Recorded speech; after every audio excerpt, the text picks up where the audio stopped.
distinction between the means and the end. There is no way to happiness. Happiness is the way. You breathe in such a way that happiness should be in your in-breath. And when you do walk meditation, you make a step in such a way that happiness should be in your step.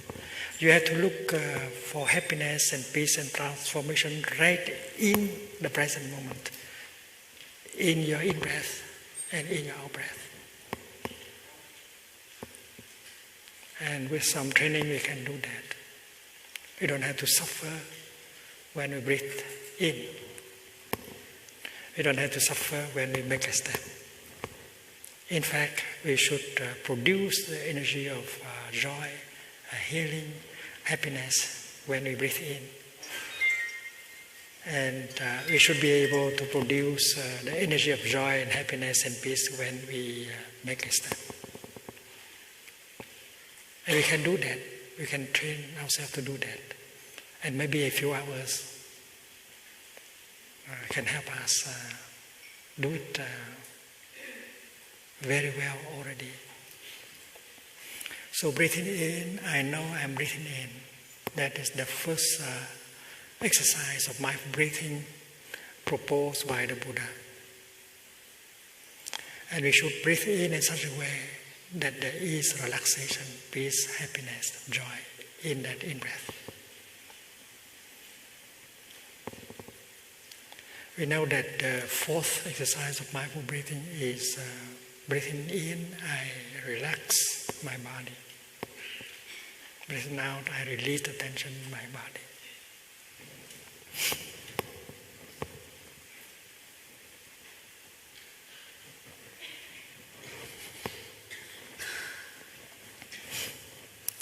The first exercise of mindful breathing is breathing in, I know I am breathing in. Breathing out, I know I am breathing out. We can call it aware of our in-breath and our breath.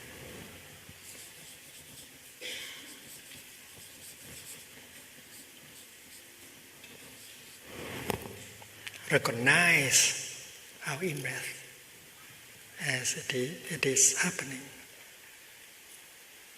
Because mindfulness is the energy that allows us to know what is going on, what is happening. What is going on is I am breathing in. So breathing in, I am aware that I am breathing in. And by breathing like that, you produce the energy of mindfulness. You recognize your in-breath. That is something that is happening. You recognize your out-breath. That is something that is happening. You identify your in-breath as an in-breath. You identify your out-breath as an out-breath. It's so simple as exercise. But the effect of that exercise can be very great. Because when you breathe in, you bring your mind, you bring your attention to your in-breath. And your in-breath becomes the only object of your mind. You focus your mind on your in-breath. And if you really focus your mind on your in-breath, you release everything else. You release the past, you release the future, you release your projects, you release your anger. Because you are focusing only on one thing, that is your in-breath. So, one in-breath may take only 3 or 4 seconds. And yet if you have concentration, and then you can release everything else. You keep only one thing, the awareness of your in-breath. You become a free person, just in 3 seconds or 4. And that is the power of mindfulness and concentration. You are mindful of your in-breath, you are concentrated on your in-breath, and you release everything, you are free.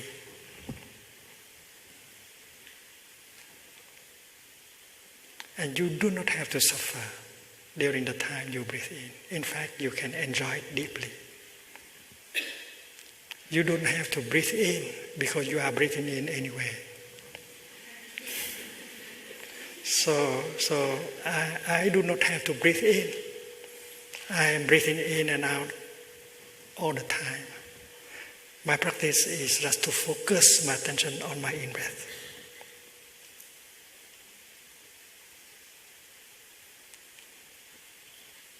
And that makes a big difference. When I focus my attention on my in-breath, I bring my mind home to my body. And my in-breath is some kind of vehicle, helping to go home to my body.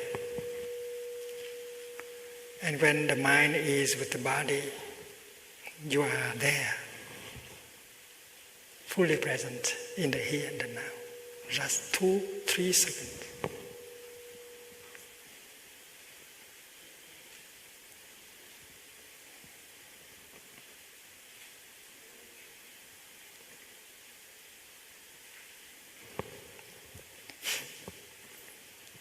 And we know that it may be pleasant to breathe in.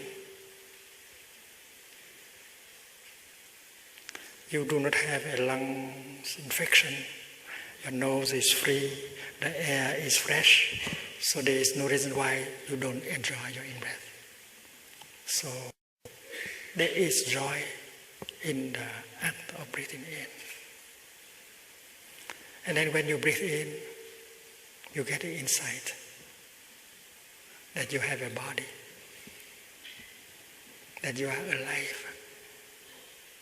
Because mindfulness allows you to see things. The first thing you see is that you are breathing in. And if you are breathing in, it means you are alive. Because someone who is already dead does not breathe in anymore. And that is already insight. And with that insight, we can celebrate the fact that we are still alive while we breathe out. Breathing in, I know I am alive. Breathing out, I celebrate the fact that I am alive. So joy is possible with breathing in and breathing out. Why do we have to suffer when we breathe in?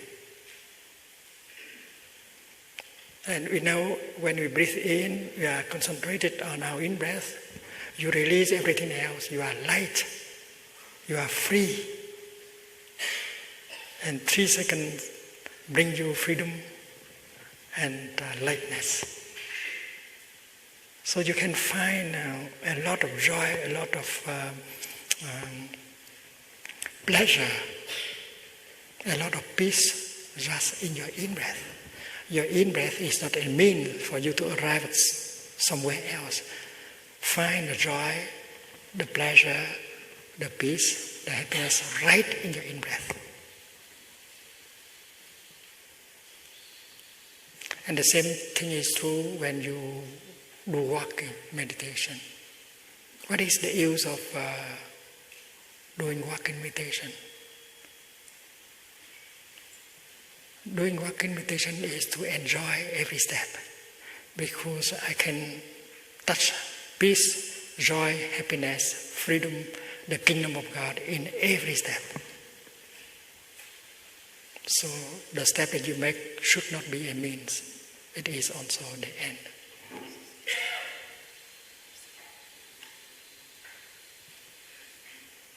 When you look at something like a flower, with mindfulness, with concentration, you recognize the presence of that something. This flower is a wonder of life.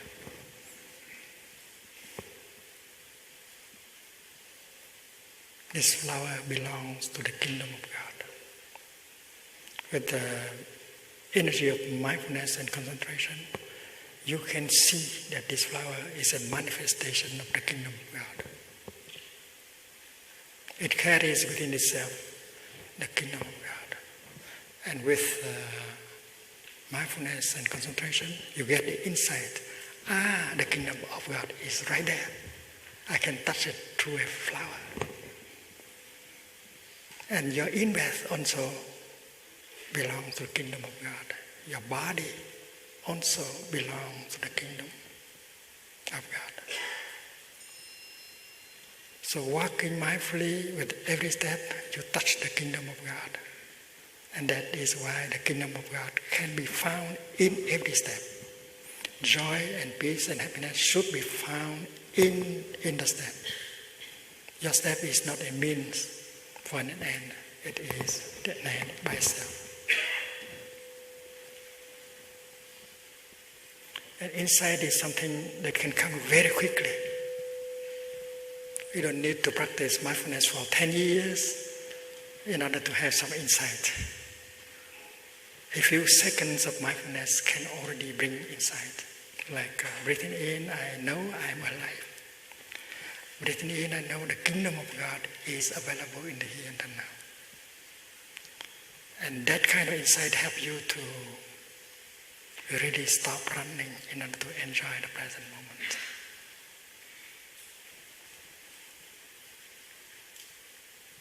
And we find out that mindfulness and insight, they are together.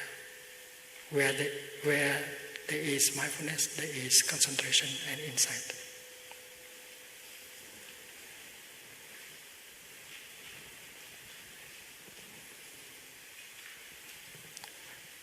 In the practice of meditation, we speak about 3 kinds of energy: mindfulness, concentration, and insight.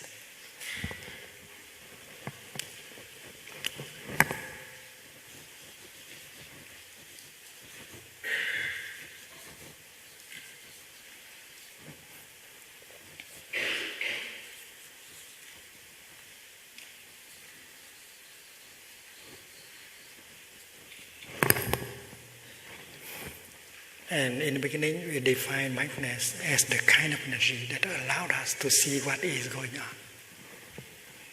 And mindfulness is always mindfulness of something. Mindfulness of breathing, mindfulness of walking, mindfulness of eating, and so on. The second energy that we produce with the practice is concentration.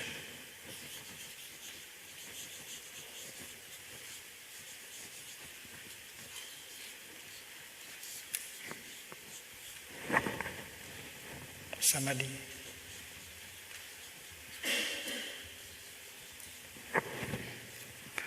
When you are mindful of something, when you are very mindful of something, you are concentrated on it. Suppose you look at the flower and you are so mindful of the flower, you release everything else. And your only object, the only object of your mind is the flower. It means that you are concentrated on the flower. And that is why mindfulness carries within itself the energy of concentration.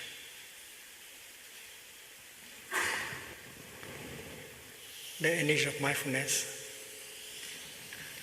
carries within itself the energy of concentration.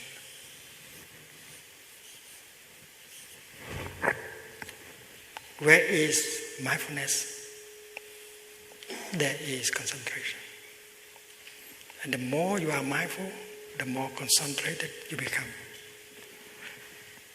That is your in-breath, that is your out-breath, that is your step, that is that flower. If you focus your mindfulness on something, you are mindful of it and you begin to be concentrated on it. That is the second energy, concentration. And the third energy is insight.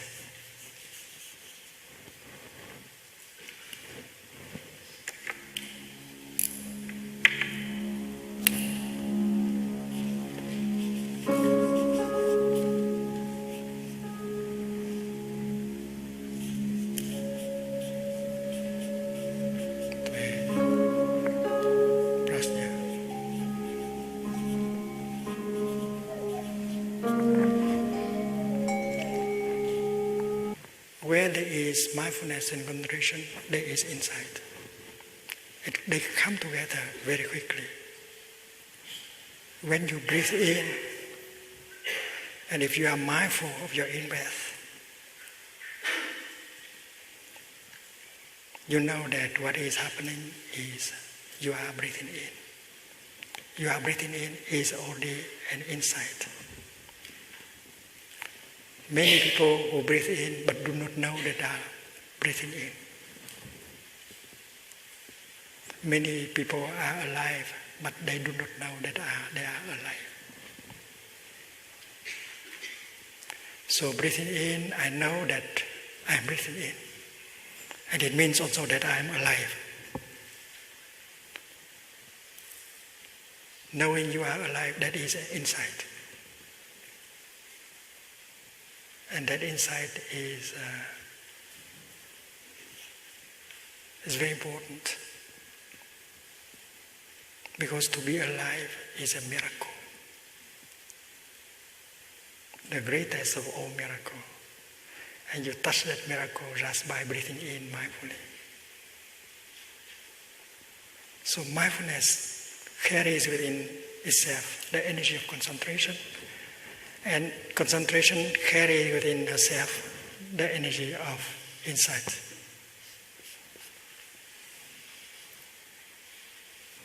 And that is why you cannot isolate these three kinds of energy. They are in one. You can see the two other energies inside.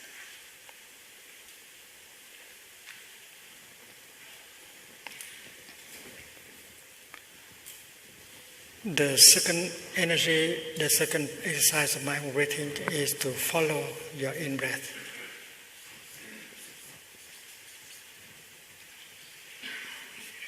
And out-breath. This morning, Thầy Pháp Hồ also led us in this meditation exercise. Breathing in, I follow my in-breath all the way through. It means that there is no interruption of mindfulness, of concentration during the time I breathe in. I'm fully aware, I'm fully mindful of my in-breath. I'm fully concentrated on my in-breath. And if you get some pleasure while breathing in or breathing out, this concentration produced by the second exercise make the pleasure grow. You get more pleasure, more peace, more joy. So the second exercise is like the continuation of the first. And as you practice the second exercise of meditation, you have concentration to grow, and your pleasure of breathing also grows at the same time. And that is why a good practitioner finds the practice pleasant, because she finds happiness, freedom, peace, while she practices. The third exercise, breathing in, I'm aware of my body.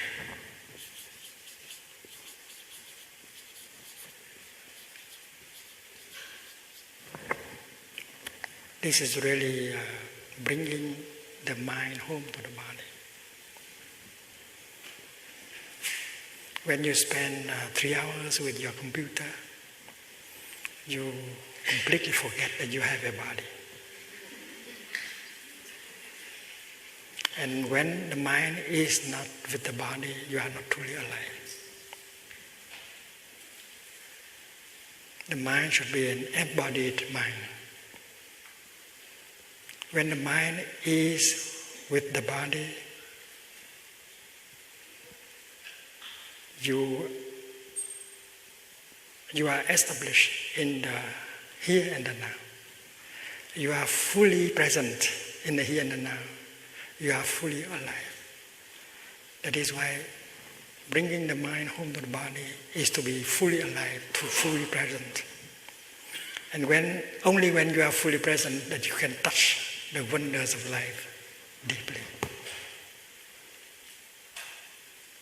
Otherwise you are losing yourself in distraction.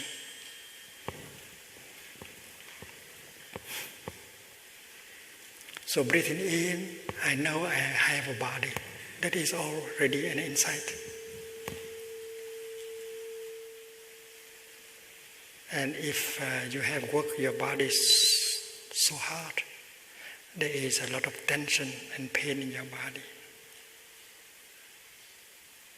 And with tension and pain in your body, it's difficult to have peace and joy and freedom.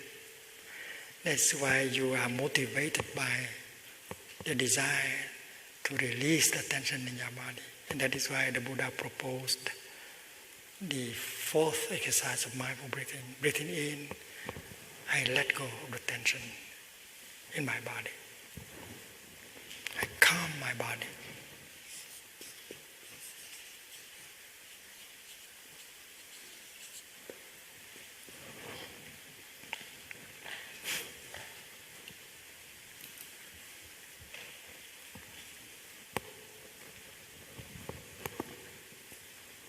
I'm sure that you have noticed that from time to time we want to relax our body, but we cannot relax. The intention is there. The willingness to relax the body is there, but you cannot relax. It's not because you want to relax that you can relax. That is why the intention to release the tension in the body is not enough. You should need some kind of mindfulness and insight. You need your mind to help your body. And if your mind doesn't have any insight, it's hard to help the body.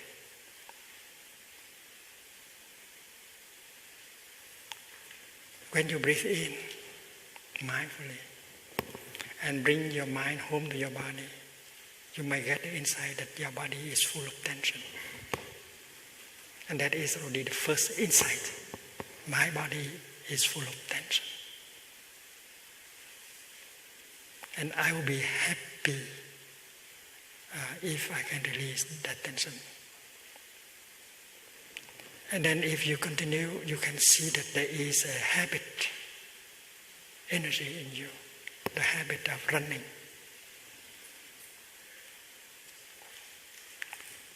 We are running always to the future and to find something. It looks like we don't believe that happiness is possible now. And that is why we always try to run to the future and look for some more conditions of happiness. Most of us do like that. And out of our habit energy, we do not have the capacity to dwell in the present moment, to get in touch with the wonders of life that are available in that moment, and to live deeply every moment that is given us to live.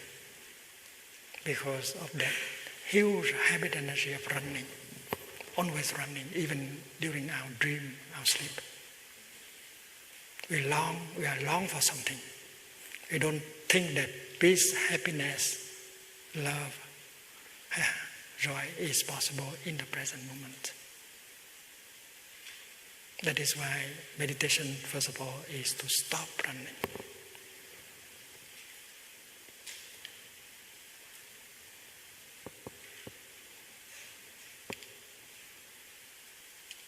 So the second insight that you can get is that life is available only in the here and the now. Why do I have to run all the time like that? So that kind of insight helps you to stop and release the tension. And then when you look around, you see that there are people who are running after the objects of their craving, like fame, power, wealth, and sex. And that is why they sacrifice the present moment, which is the only moment when you can be truly alive. And you are sorry, you feel sorry for them. And that is another kind of insight that helps you to stop and release the tension. When you look further, you see that there are those who already have plenty of these four things: power, wealth, fame, and sex, and yet they suffer deeply. And seeing that, you have another kind of insight that helps you to stop. So insight is needed for us to really be able to release the tension in our body. We have the insight that what we are looking for, we have been looking for, peace, happiness, joy, freedom, should be found in the present moment. And without that kind of insight, you cannot really relax the tension in your body.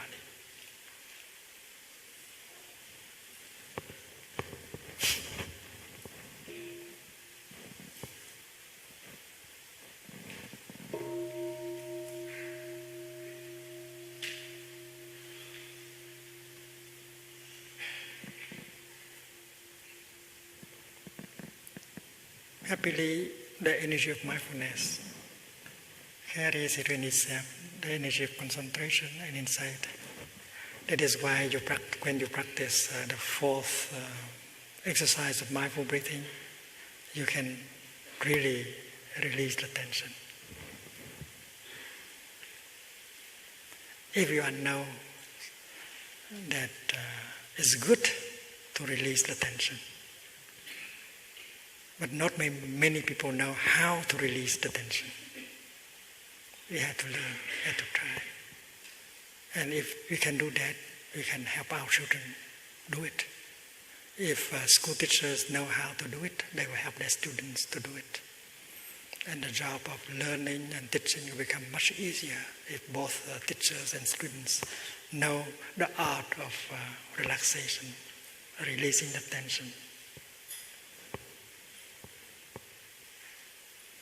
So with this, we can see the nature of interbeing of the three kinds of energies. You cannot isolate these three energies. They are always together.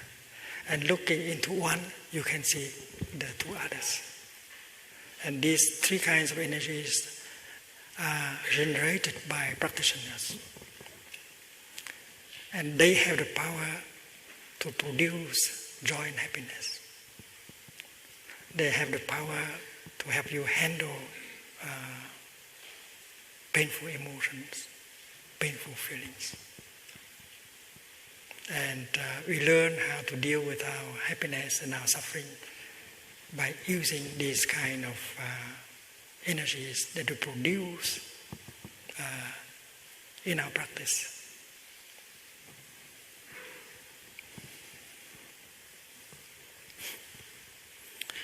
And we do not have to go to a temple, to a meditation center in order to generate these three kinds of energies. We can cook our breakfast mindfully and continue to produce the energy of mindfulness, concentration, and insight. We can water the vegetable garden behind, in the backyard, mindfully, and generate the energy of concentration, mindfulness, and insight, and get the joy during the time you water the vegetable garden. When you wash the dishes, if you know how to breathe and smile and produce the energy of mindfulness and concentration and insight, washing dishes become a very pleasant thing. Because these three kinds of energies can produce the energy of joy and happiness and compassion.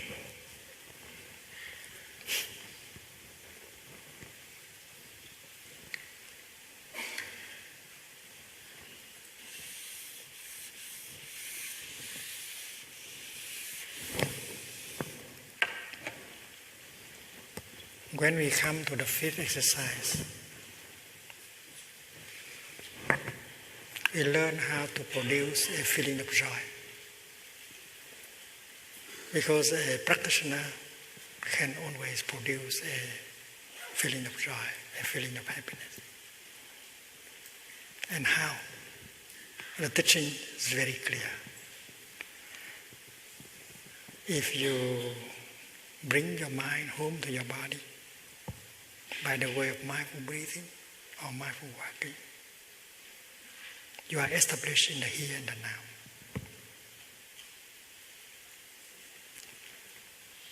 The present moment is the only moment when life is available. Real life is available. Because the past is no longer there. And the future has not come. So only the present moment, only in the present moment that life is available. That is why with the practitioner, every breath, every step should bring her back to the here and the now. And when you are in the here and the now, you are in touch with the wonders of life that are in you and around you. And getting in touch with them, you have a chance to nourish yourself, to heal yourself. You cannot get them from the past or from the future. You can get them only from the present moment. That is why the practitioner always go home to the here and the now.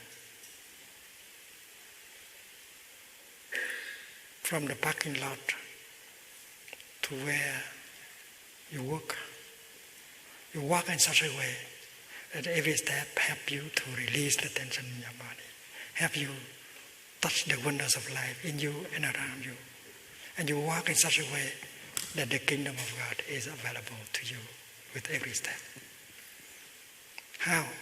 With concentration, mindfulness, and insight. The insight that is that the kingdom is available in the here and the now. Because that flower belongs to the kingdom. It's calling us back to the kingdom. And also your body is a flower that belongs to the kingdom.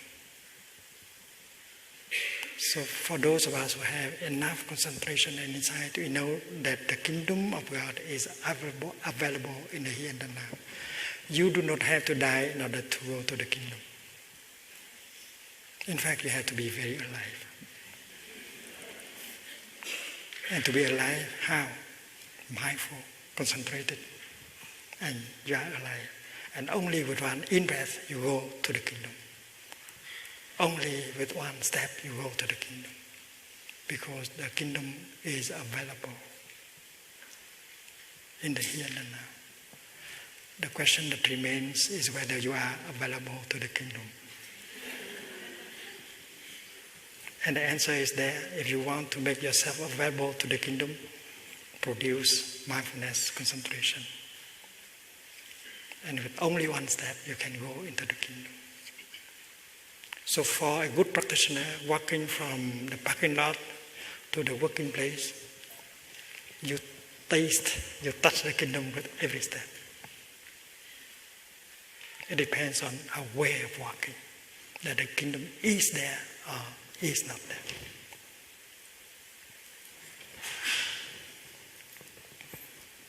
And then going home to the present moment, we recognize that we are very lucky. Compared with so many other people, we are much luckier. We have eyes still in good condition. We only need to open our eyes in order to see the blue mountains, the blue sky, the green mountains, and the beautiful river. There is a paradise of forms and colors available in the here and the now, because you have eyes still in good condition. Breathing in, I know I'm aware of my eyes. Breathing out, I enjoy, I smile to my eyes, which are still in good conditions. I enjoy the kingdom, the paradise of forms and colors. So you have your eyes still in good conditions. You have one condition for happiness.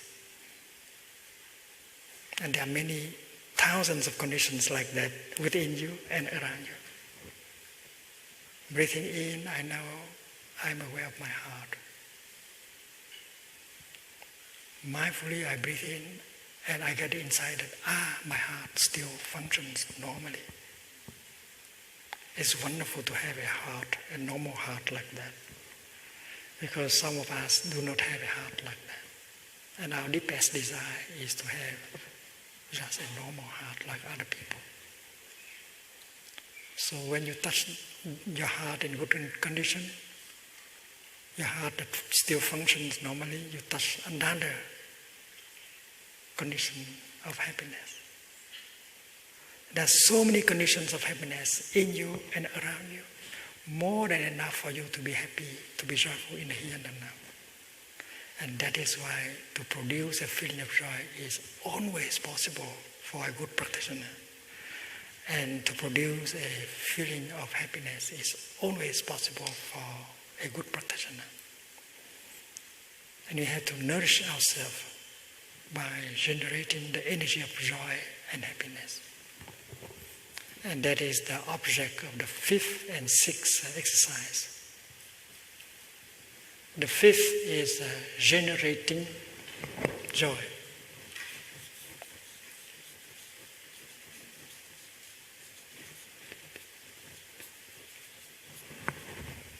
The sixth is generating happiness.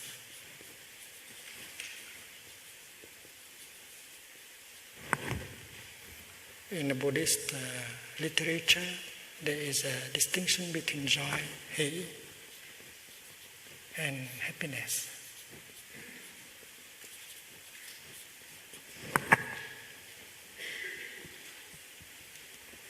And we usually use the image of someone who walks in a desert and who is very thirsty, and suddenly he recognizes that in front of him there is an oasis with trees, shade, and a lake. So he needs to walk for 10, 15 more minutes to arrive, so he is joyful. He's joyful because he will have a cool place to be in, he will have water to drink, and that is joy. And when he actually arrives and kneel down and cup the water and drink, that is happiness. In joy, there is still some excitement. But in peace, in happiness, there is more peace. That is the understanding of joy and happiness in Buddhism. And a good practitioner is capable of generating a feeling of joy, a feeling of happiness for herself, and help the other person to do the same. Darling, don't you know that we are very lucky? We have a lot of conditions of happiness. We don't have to run into the future to be happy. Recognizing the conditions of happiness that are already enough, more than enough, and then you can create joy and happiness at any time.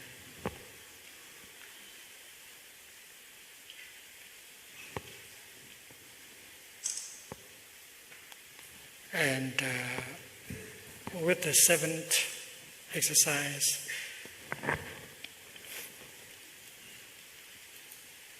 we begin to take care of our pain. Breathing in, I know there is a painful feeling in me. We know how to create joy and happiness, but we know also how to take care of our pain.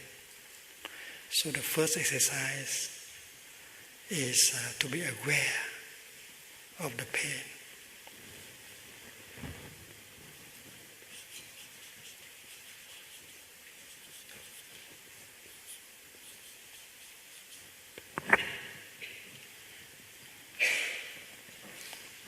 When the painful feeling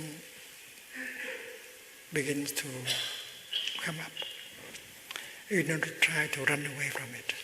You do not try to cover it up with consumption, with music, with books, magazines, conversations, with food. Instead, you have to go home and take care of it. And the first thing is to recognize it. Good afternoon. My pain, I know you are there. I will take good care of you. And you are not afraid of being overwhelmed by the pain inside, because you are equipped with the energy of mindfulness. Because a good practitioner knows how to mop the floor mindfully, cook the breakfast mindfully, and that is why he has enough of that energy to help him go back to himself without fear. And the first thing is to recognize the pain. The second thing is to calm it down. Embrace it and calm it down.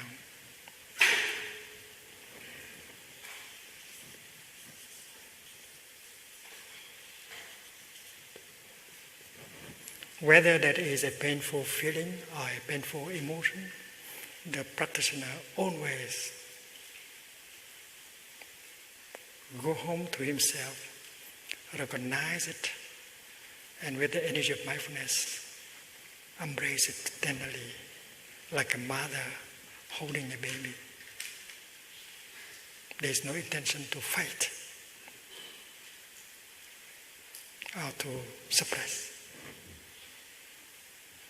Because you are your mindfulness, but you are also your pain. We should not transform ourselves into a battlefield.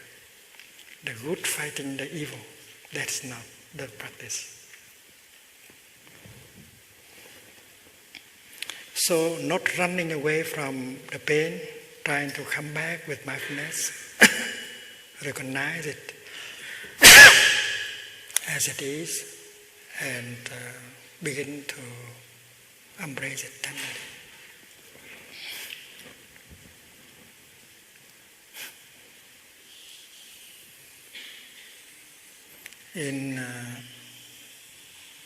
In Buddhist psychology, we speak of consciousness in terms of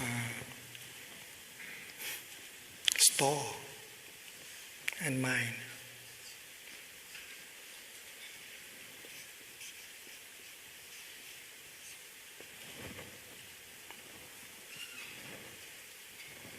Down here, there is a seed of despair, a seed of fear, a seed of anger.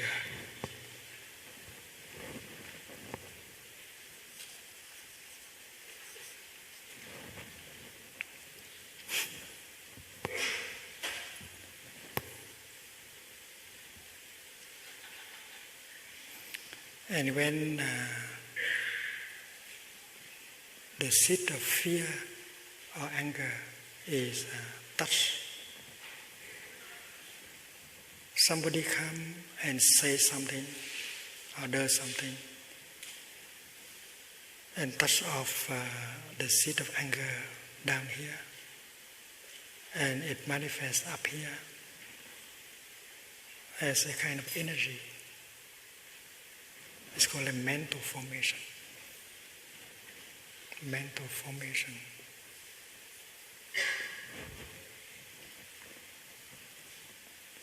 Anger, fear, despair, irritation, jealousy, they are all mental formations. And then when one of them manifests here, we should know how to handle. And the way to handle is to invite another kind of energy from down here to come, to help. And we have a seat of mindfulness down here. And for practitioners, because they have been practicing mindfulness, the seat of mindfulness in them is quite robust, quite strong. And that's why, in the case they need, they can easily invite the energy of mindfulness to manifest. So manifest will, with mindful breathing or walking, you invite the seat of mindfulness to manifest up on the level of mind consciousness. And that is the second kind of energy generated here, mindfulness. If this is a fear, and then mindfulness is mindfulness of fear. If this is anger, and then this is mindfulness of anger, because mindfulness is always mindfulness of something. And the first thing mindfulness does is to recognize the energy of pain. And the second thing it does is to embrace. One energy embracing another one. There's an encounter between two kinds of energies. It's like when it's very hot, you turn on the AC and produce cool air. And the cool air does not try to fight the hot air in the room, but trying to embrace. And later on, the hot air becomes cooler. So this is exactly the way we do. Mindfulness is holding the pain tenderly, and you continue to do that until the fear, the anger, the pain lose of its strength, and you get a relief.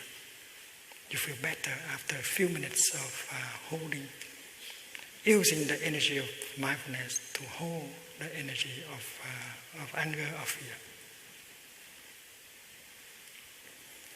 And in Plum Village, we like to use the image of a mother holding her baby.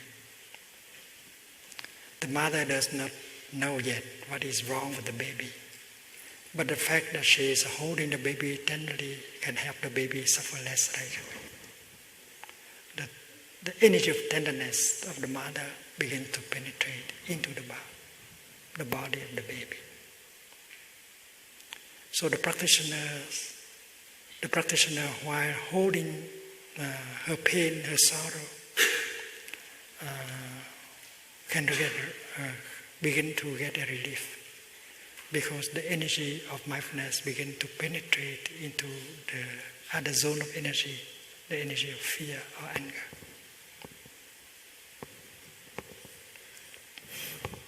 And you get a relief, and after that, the energy of anger or fear will go back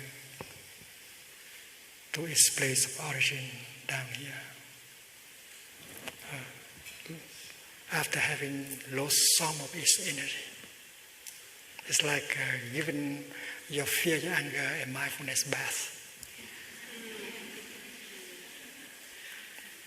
with non-violence. And you know that you say that next time when your fear, your anger come up, you do the same. You offer it a bath of mindfulness. It will lose some more of its strength. And that is the exercise, calming the pain, reducing the pain. And there will be other exercise that come later in the Sutra of Mindful Breathing to help you to completely transform the afflictions. But with the 8, you can already, with the 8 exercise, you can already reduce the pain, bring in a relief. So the practitioner know the art of happiness. The practitioner knows how to produce the energy of joy and happiness. And the practitioner also knows how to handle the pain in himself or herself.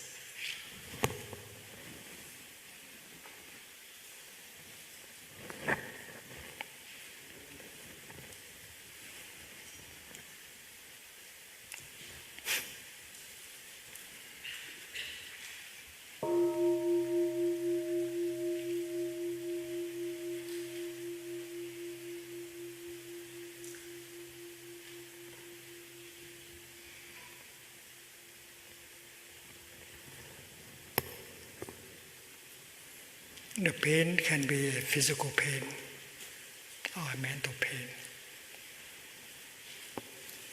And mindfulness helps us to recognize the pain. And our practice is not to exaggerate.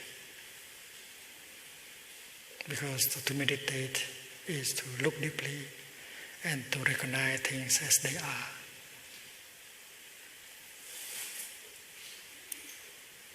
The Buddha spoke about the second arrow.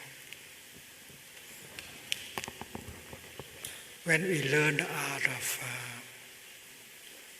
taking care of the pain, handle the pain inside, we should know the teaching about the second arrow. When someone gets an arrow, there is the pain in his body. But if a second arrow comes and hit exactly at the same spot, and then the pain is not only double, it can be 10 times stronger. So when you have a painful feeling, whether that painful feeling comes from the body or comes from your perception, you should recognize it as it is and not exaggerate. You should not amplify the pain with your fear or anger or imagination, wrong perceptions. Because the fear, the anger,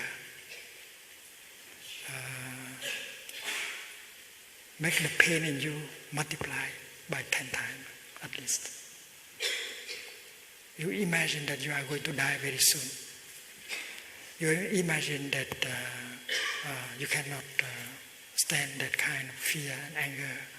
Maybe you will die. So that is the kind of amplification that we should avoid. The second arrow. If it is a minor physical pain, we know that it is only a minor physical pain. If it is an anger, if it is a feeling of anger born from some wrong perception, we should know that it is a feeling of anger born from some wrong perceptions. If it is a strong emotion, we should know that this is only an emotion. And you are much more than an emotion. When you are overwhelmed by a painful emotion, you think that you are only that emotion. But in fact, you are much more than an emotion. You are form, feeling, perceptions, mental formation, and consciousness. And the territory is large, and your emotion is just a small thing. And many people, especially young people, when they are overwhelmed by a strong emotion, they think that the only way to stop suffering is to go and kill themselves. They exaggerate too much. They are victims of the second arrow. So we should teach them that every time a strong emotion comes up, they have to breathe and get the insight that breathing in, I know this is only one emotion. An emotion is something that comes, stay for a while, and finally has to go like a storm. Why do we have to die because of an emotion? And that kind of insight is very crucial. And we parents, we have to practice. We have to see the emotion as only an emotion. And we have to learn how to handle that emotion. We are not afraid. And if we know how to handle the emotion, we will be able to help our children, the young people, to do the same. When the emotion comes, we should go back to our breathing. We should relax our body. We should get the insight that this is only an emotion, and I am capable of taking care of it by the practice of mindful breathing and embracing my emotion. And if I need, I will ask another friend or my mother or my brother or my sister to come and breathe and help me hold this emotion. And we can survive the emotion very easily, because that emotion can only stay for a while and finally it have to go. So these are basic things, elementary things that we have to learn. And so many young people, they don't know how to do it. That is why they go and kill themselves. The second arrow, we have to know, don't exaggerate, don't amplify.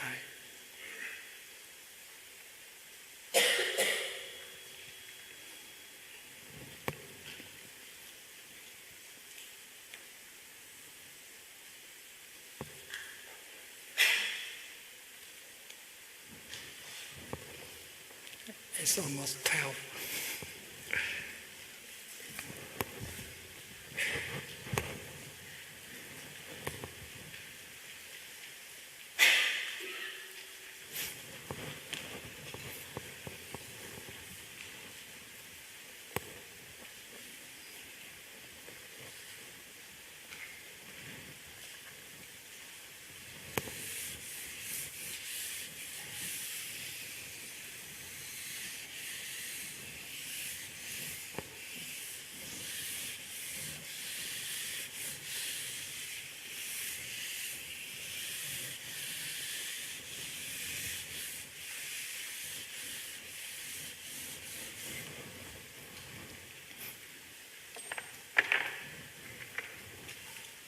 There is a list of mental formations.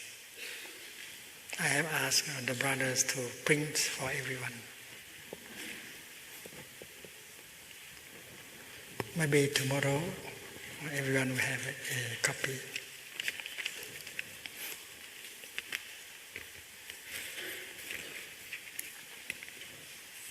And there are 5 mental formations that are always there.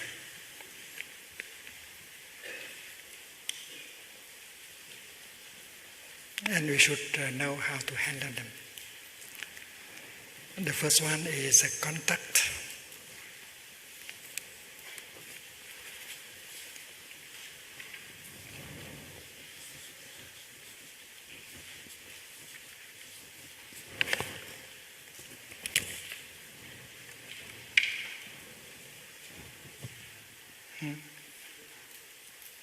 Chưa có.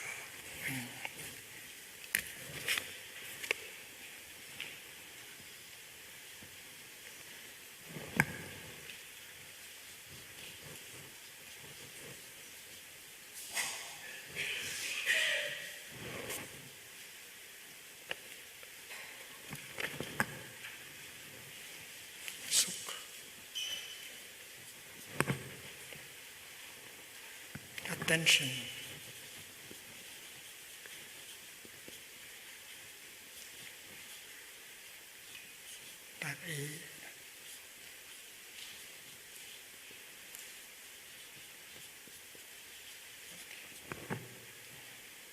feeling.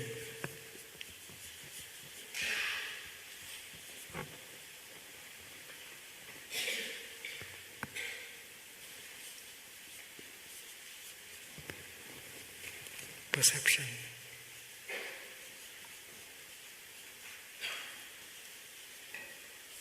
To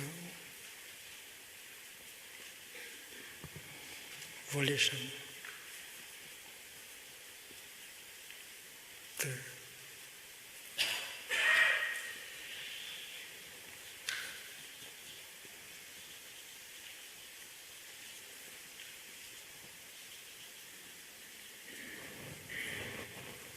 and they are called the 5 universals because they are always there. There's a list of 51 here, and when I was a novice monk, I had to memorize all of them. And every time one mental formation show up, I had to recognize it and call it by its true name. Because the practitioner should know the name of each mental formation and how to handle it. And that is why the nine exercise on mindful breathing is to be aware of each mental formation when it is arise. The mind is like a river, and every drop of water in the river is a mental formation. Mind is made of mental formations, and they always come and goes, born and die, always flowing like a river. So to meditate is to sit on the bank of the river and recognize the mental formation that comes and goes, and learn how to handle them. And these are the 5, the first 5 called universal.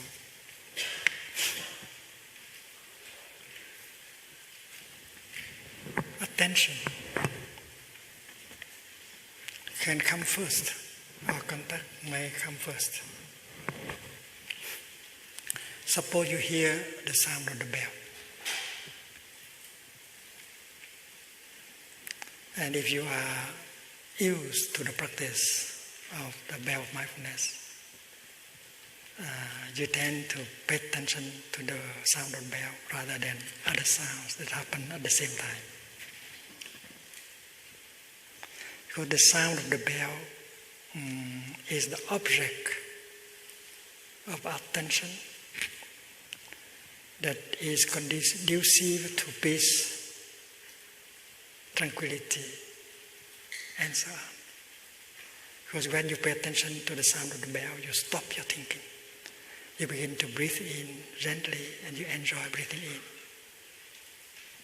So the Buddha practitioner select the object of attention that can lead him or her to peace, to joy, to happiness, to freedom. And that attention is called appropriate attention.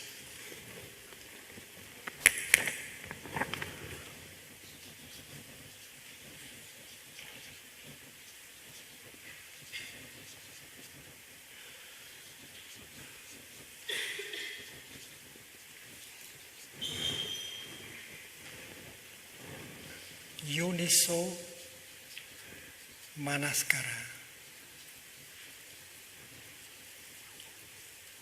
Manaskara is attention. And in Chinese, we call it như lý tác ý.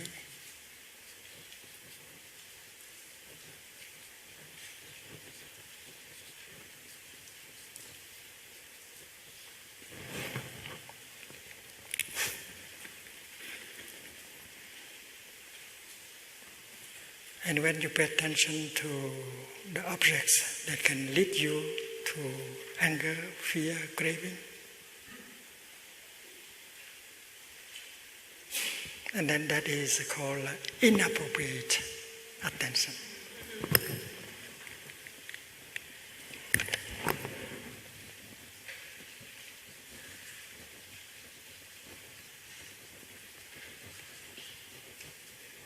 Phi như lý tác ý.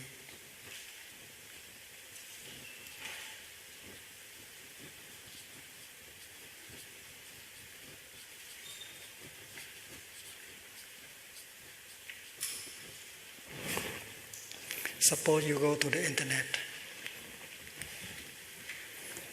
and there are objects of your attention, and you can be led to a place where you lose your calm, you lose your happiness. You are subject to craving, to anger, to fear, and that is inappropriate attention. So a good practitioner always practice appropriate attention, như lý tác ý. And if you are to build a practice center, and then everything you create should have the power to lead you to appropriate attention. Everything that you hear, you see, you touch has the role to lead you to the good direction. So with attention, you may get a contact. Contact is contact between the sense organs and the object. It's like your eyes and what you see. The sound and your ears. Your body and the touch. So attention may come first, or contact may come first, and then draw your attention. And they are very quick, in 1 millisecond only or less. And contact and attention bring about a feeling, a pleasant feeling, or a painful feeling. And if it is a pleasant feeling, you have the tendency to run into that direction. And you may get a lot of suffering later on.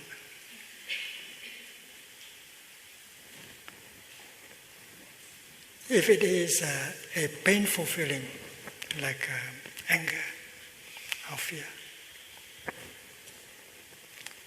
that will lead you to a perception that the other person is trying to make you suffer.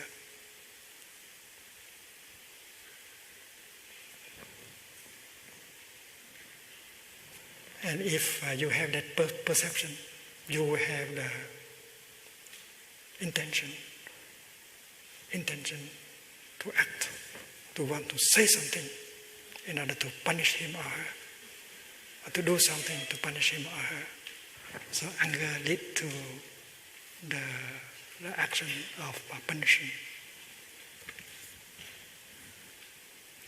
And if it is a wrong perception, it will lead to the kind of volition that will create a suffering. And each of us has the usual way, the habitual way of reacting. And it comes very quick, the five universal mental formations.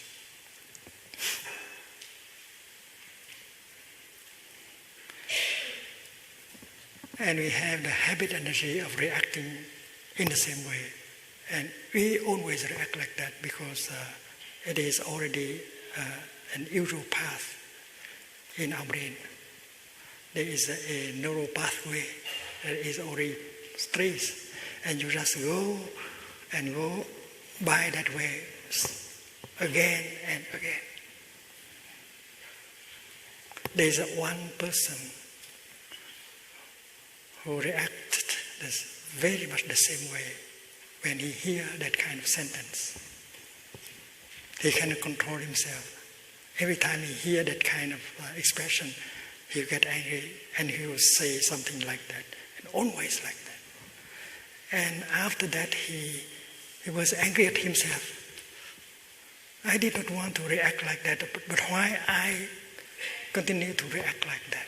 Because there is a pathway that is already traced in his mind. So another friend said, next time you go to the meeting, I'm sit next to you. And every time I hear that kind of sentence, that kind of atmosphere, I should squeeze your hand. I will serve as your second body. And when you feel my squeeze and then you breathe in, he said, I have to re-examine my feeling. I have to examine my perceptions. So it means that you have to bring mindfulness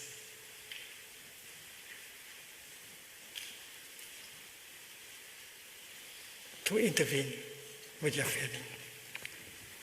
Whether that is a painful feeling or a pleasant feeling, you don't let the feeling to carry you away because you are mindful. You are mindful of your feeling. And because you know you are mindful of your feeling, you know that where that feeling comes from. And you cannot deceive that kind of feeling.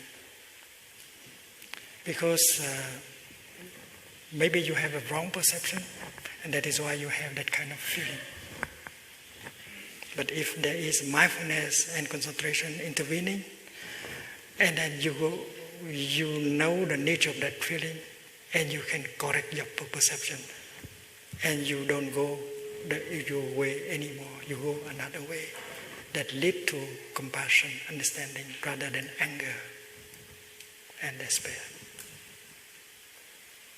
So the practitioner with the practice of mindfulness and concentration is capable of inventing new pathways that will lead to compassion and happiness rather than anger and suffering. And that is why we said last night that happiness and peace are skills that we can train ourselves, like playing tennis or violin. We have to train ourselves to be happy, to be peaceful. And we do not let these five mental formations to do their usual way, because every one of us has patterns of behavior that lead us to anger, fear, suffering, punishment. And we don't want to go these pathways anymore. We want to have new pathways that lead to understanding and compassion. And a few days of practice can already change a lot. When we know how to make use of the three energies of mindfulness, concentration, and insight, and intervene into the feeling and perception and attention, we are capable of tracing new pathways that will lead to understanding, compassion, and happiness rather than fear, anger, and violence. And these three mental formations, mindfulness, concentration, and insight,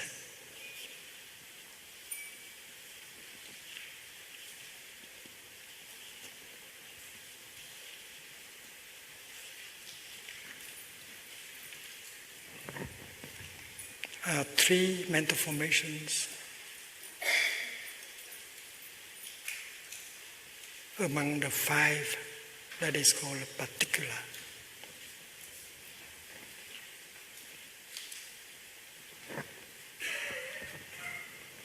I think very soon the brothers will offer you the list of mental formation, and the five particulars are intention.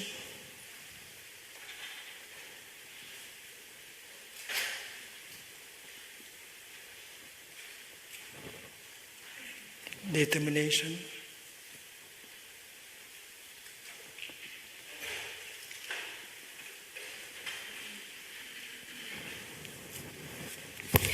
Intention is dục. Determination is thắng giải.